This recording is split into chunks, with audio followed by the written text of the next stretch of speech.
In the last episode, you have seen that Meghna had a terrible dream. She and her friends were going on a trip, and at that time, their car broke down.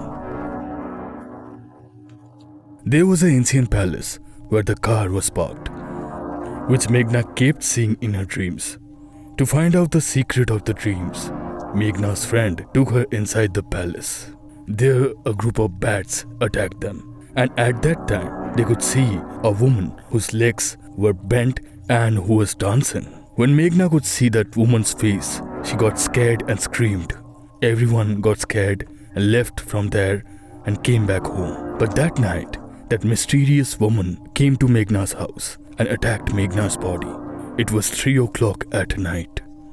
Meghna's mother was sleeping soundly at that time, and just then she heard the sound of knocking on the door. She turned around but couldn't see anything at that dark. She got very scared and started shouting at Meghna in fear. Meghna? Meghna? Meghna, what's that sound? What's going on there? Meghna? The knocking sound that was happening, it stopped immediately. Found out about the presence of someone in the dark house. A mysterious statue was slowly coming towards her. She got scared and ran away.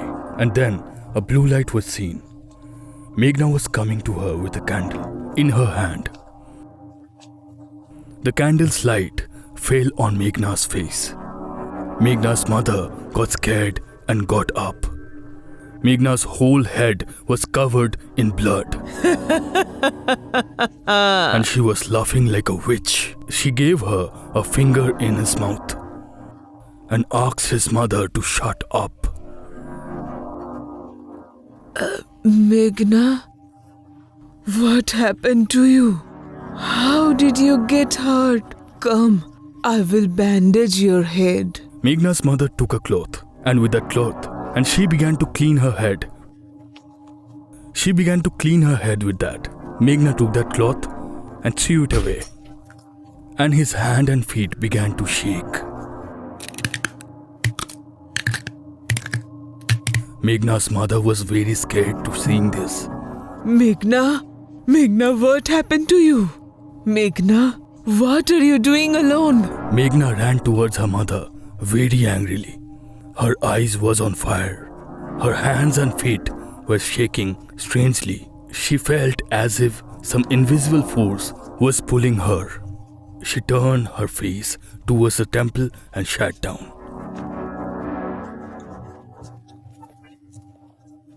And just then, she started talking to someone in a hurry.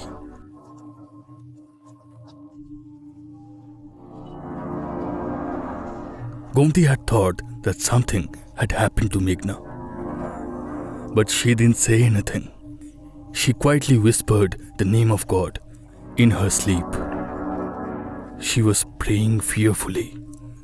The next morning when Gomti woke up, she saw Meghna was still sleeping next to her. Suddenly, she said, Meghna, are you okay? And what happened with your head? Gomti's scream broke Meghna's sleep. She slowly opened her eye and looked at her mother. Gomti saw that there was a blackness under her eye and her whole body was torn apart. It was as if someone had sucked all the blood from her body. There was a lump in Meghna's body. Seeing this, Gomti's whole heart broke. But Meghna's face was calm. There was no fear, worry or pain in her eyes. She was looking at her mother in the same way.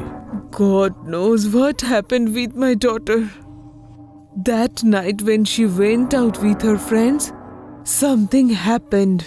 Something must have gone wrong. Now only they can tell me everything. Gomti had an old keypad phone where Meghna's old friend's number was stored. Gomti called Sheetal and told her about Meghna. What? What are you saying, Auntie? I'm coming to you right now. Don't worry. She will be fine. I will take Meghna to the doctor. Sheetal didn't answer the call. She cut the call and called Sameer. A lot of things have happened, Samir. Come and pick me up soon. We have to take Meghna to the hospital. I don't think only the hospital will be the solution. I feel something else is happening. Don't worry too much about that. Meghna might have thought too much about it. She is thinking too much about everything, and that's why she is in that state. Don't worry, I'm coming right now. Shamir picked up Sheetal from her house, and then the two of them went to Meghna's house. As soon as they saw Meghna, there was a burst of worry in their eyes. Seeing Meghna's condition, they were upset. They couldn't understand how Meghna was in this condition in just one night. Her body was pale. There was blackness under her eyes, and as if all the energy had left her body. They turned to one side and remained silent. They were filled with worries and questions. Tell me the truth. What happened that night? When you guys went out, did something happen? And you are hiding that from me? Yes, Auntie, actually. No, Auntie, nothing happened. I think Meghna's body is not well. Don't worry. We are taking her to a doctor. Shamir asked Sheetal to remain silent, and the two of them took Meghna to the hospital. The doctor was bandaging Meghna's head inside. At that time, Sheetal was leaning towards Shamir. Hey, what happened to you now? Why are you leaning towards me like this? Why did you lie to Auntie that nothing happened that night? If anything happens to Meghna, then we will be responsible for it. We have to tell everything to Auntie. Don't lie, Sheetal. Nothing happened to Meghna.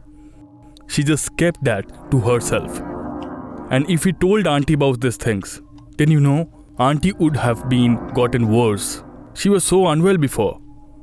If you had told her all this, then what would happen to her? You are right, Samir. I didn't even think about it. Come on, let me go and see Meghna. Her bandage must have been done by now. After bandaging Meghna, they took Meghna in their car.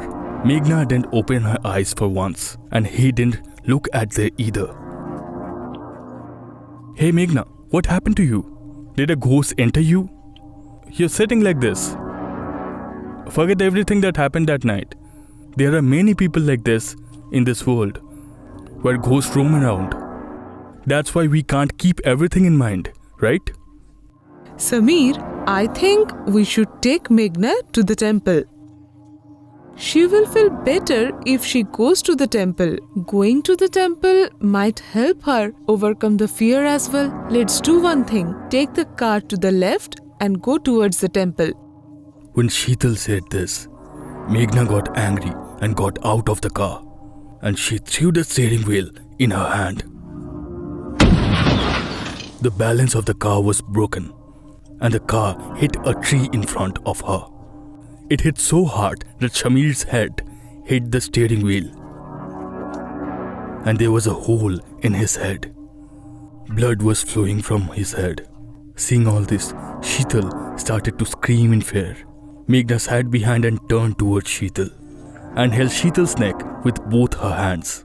If you want to save yourself, then stay away from her from today onwards. Otherwise, you will die along with her. Hearing this from Meghna, Sheetal got scared. She was suffocating. Her face was turning red to hold Meghna's neck. Meghna left his neck in jiffy, got out of the car and left from there. Sheetal called the ambulance and took Shamir to the hospital. Oh my God, it's such a big wound. If it had taken more time to bring him here, then it would have been difficult for us to save him. I have to stay away from Meghna. And also I have to tell Natik and Vicky about this. If we try to help Meghna, then we will be also in trouble. She will not spare us. Sheetal called Natik and Vicky and took them to the hospital and told them everything. Hearing all of this, they got scared. If this is the case, then it's better to stay away from Meghna. Shamir is dying today. What if something happens to us tomorrow? Samir's luck was good. That's why he was saved. But this can also happen. Our luck is not so good. Seeing Meghna's condition, everyone left her. After a while, Meghna reached her house and sat in her bed.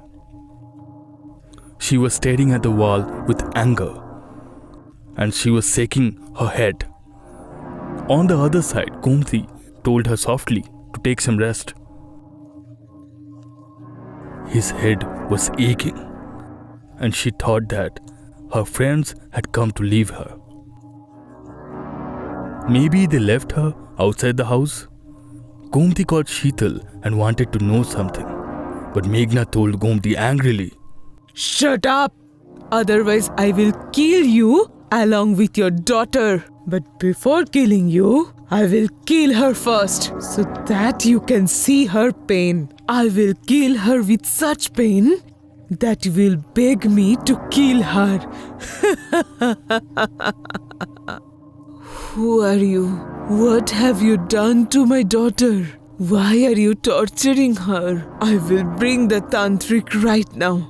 Get out of my daughter's body. Call the tantric when you are finally able to get up from your bed. No one can do anything to me. I will take the revenge.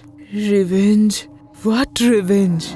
Why do you want to take revenge on my daughter? You will know that very soon. But as long as you can know, then you will have no other options for regret. Meghna started laughing loudly by looking at her. She saw an insect walking on the table. She picked it up and ate it like a chocolate. She turned her head back completely and her eyes became completely white. Suddenly, she fell down. Then their neighbor Maya auntie came to their house. What happened to Meghna? Why she is lying on the floor? Maya kissed Meghna's face. But when she tried to lift Meghna, Meghna started shivering. As if her body was shaking by lightning. She got scared and got up from there and clung to the wall. She was afraid to Maya, and at that moment, Gomti's eyes fell on Maya's Rudrak's necklace. What happened to you, Meghna? Why are you so scared? Go away from here! I'm telling you to go away from here! Get her out of here! Maya got Meghna's behavior seemed very strange.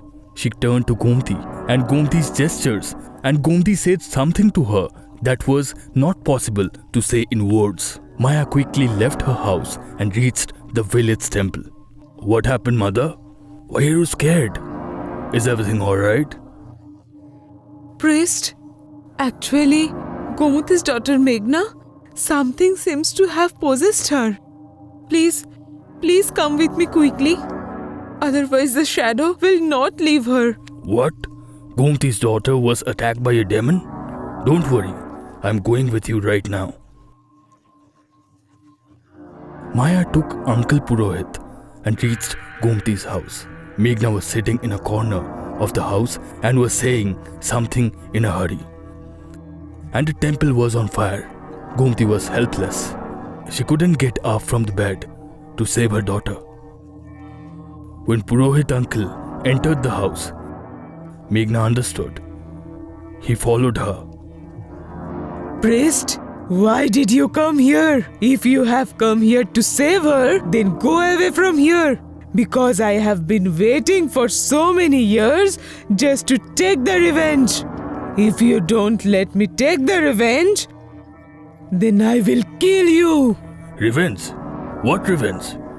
Which revenge are you talking about? What harm has this girl done to you? It is not necessary that a person should suffer only his own karma. Sometimes she has to suffer for others' karma. And she has to suffer that in front of her mother. What? Tell me the whole truth. Otherwise, I know many ways to make you tell the truth. But it will be very difficult for you to get through. No, I will not say. Never. Do whatever you can. Uncle Purohit took water in his hand and poured it on Meghna. As soon as the water dried up, Meghna screamed very loudly. Ah! Uncle Purohit then cut a nail with a magic wand. You are not doing the right thing, priest. You cannot save her like this. If you save her today, I will come back again tomorrow because my soul will not find peace. My soul has been seeking justice for many years. My soul has been wandering endlessly, thirsting for revenge. You cannot trap me with your words. I will not forget your words. I will save you with salvation. Villains like you don't want salvation. But you will have to bow down in front of the god. As long as I am able to take the revenge, I cannot accept my death. Priest, don't let the wrong person be with you. Otherwise, you will share the guilt as well. Uncle Purohit listened to her with a great concentration. He lit a fire. As soon as the fire was lit, Meghna's body began to tremble. She began to scream loudly. At first, the fire was escaping from her body, but later, the fire was entering her body again.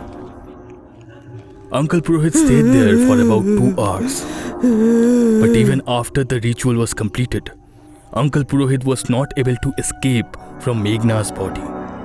Meghna's body was weak. That's why she lost consciousness and fell there. This is not possible. This is impossible. Even after the ritual was complete, no spirit is escaping from her body. I think the spirit is very powerful. She was right. She will not take salvation easily. As long as she is not taking her revenge, she does not want his salvation. Gomti was crying seeing her daughter's condition, and she was telling Uncle Purohit who wants to take revenge. Why she wants to take revenge? What has my daughter done? My daughter has never even killed a fly. Then how could she kill someone? Then Uncle Purohit told Gomti, I think you didn't listen to her, Gomti. She was not saying about the faith of your daughter. Maybe there is some curse of you or your family behind this. The curse is now failing on your daughter. Recall. Maybe you can recall something, because as long as we know about this, we cannot do anything in this matter. I can only do this much, that I can give your daughter a protective weapon. But when this protective weapon will be separated from her body, then the curse will come back. Uncle Purohit tied a protective weapon in Meghna's hand and turned left. Maya held Meghna to sleep on her bed. It was late at night. Gomti was sleeping on bed, but while thinking about Meghna, the shadow of her eyes had disappeared. Just then her eyes fell on the wall in the front of her. From the light on the top of the door, a shadow was falling on the wall in front of her. In that shadow, someone was seen who was dancing. That sound of her feet and her voice, which was echoing in Gomti's ears. In fear, her eyes were wide open. You? In fear, Gomti's throat dried up. She saw someone was standing in front of her wearing a dancer's dress, whose flesh was falling round and round, and from within her a light was coming. Her eyes was white and it was coming out of that light. She looked at Meghna once, and then the protective weapon tied in Meghna's hand was torn. And at that very moment, she entered Meghna's body again. And Meghna turned her head back and looked at her mother, who was looking at her with a scary smile.